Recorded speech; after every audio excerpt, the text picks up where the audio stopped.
Allah Maha Dekat. Quran Surat Al-Baqarah ayat ke-186.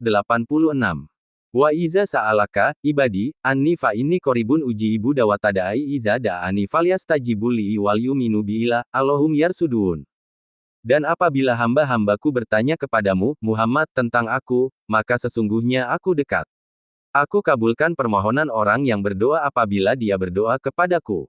Hendaklah mereka itu memenuhi perintahku dan beriman kepadaku, agar mereka memperoleh kebenaran. Dan apabila hamba-hambaku bertanya kepadamu, Nabi Muhammad, tentang aku karena rasa ingin tahu tentang segala sesuatu di sekitar kehidupannya, termasuk rasa ingin tahu tentang Tuhan, maka jawablah bahwa sesungguhnya aku sangat dekat dengan manusia. Aku kabulkan permohonan orang yang berdoa dengan ikhlas apabila dia berdoa kepadaku dengan tidak menyekutukanku. Hendaklah mereka itu memenuhi perintahku yang ditetapkan di dalam Al-Quran dan diperinci oleh Rasulullah, dan beriman kepadaku dengan kuku agar mereka memperoleh kebenaran atau bimbingan dari Allah.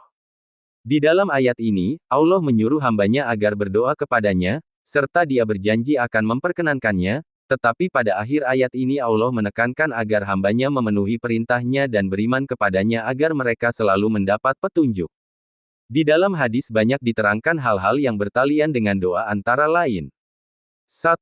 Sabda Rasulullah SAW, 3 macam orang tidak ditolak doanya, yaitu imam yang adil, orang yang sedang berpuasa hingga ia berbuka dan doa seorang yang teraniaya. Riwayat Muslim. 2. Sabda Rasulullah SAW, senantiasa diterima permohonan setiap hamba, selama ia tidak mendoakan hal-hal yang menimbulkan dosa atau memutuskan hubungan silaturahim, dan selama tidak meminta agar segera dikabulkan. Rasulullah ditanya, apakah maksud segera dikabulkan ya Rasulullah? Beliau menjawab, maksudnya ialah seorang hamba yang berkata, saya sesungguhnya telah berdoa, tetapi saya lihat belum diperkenankan, karena itu ia merasa kecewa lalu tidak berdoa lagi.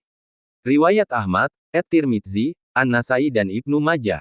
Walaupun ada pendapat yang mengatakan bahwa Allah SWT Maha Kuasa, Maha Mengetahui dan mengatur segalanya, diminta atau tidak diminta dia berbuat sekehendaknya, sehingga manusia tidak perlu berdoa, tetapi pendapat itu bertentangan dengan ayat ini dan hadis-hadis Nabi Muhammad. Apabila di antara doa yang dipanjatkan kepada Allah ada yang belum dikabulkan, maka ada beberapa sebab. A. Tidak memenuhi syarat-syarat yang semestinya. B. Tidak mutlak Allah memberikan sesuai dengan yang dimohonkan oleh hambanya, tetapi diganti atau disesuaikan dengan yang lebih baik bagi pemohon, baik di dunia maupun di akhirat. Dalam ayat ini Allah menghubungkan antara doa yang dijanjikan akan dikabulkannya itu dengan ketentuan bahwa hamba-hambanya harus mematuhi segala perintahnya dan beriman kepadanya.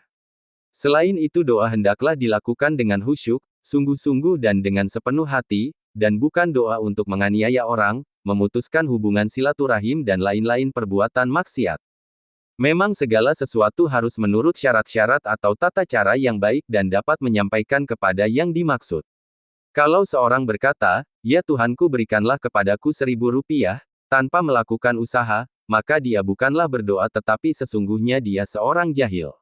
Artinya permohonan serupa itu tidak ada artinya, karena tidak disertai usaha yang wajar. Sumber, kemenak.go.id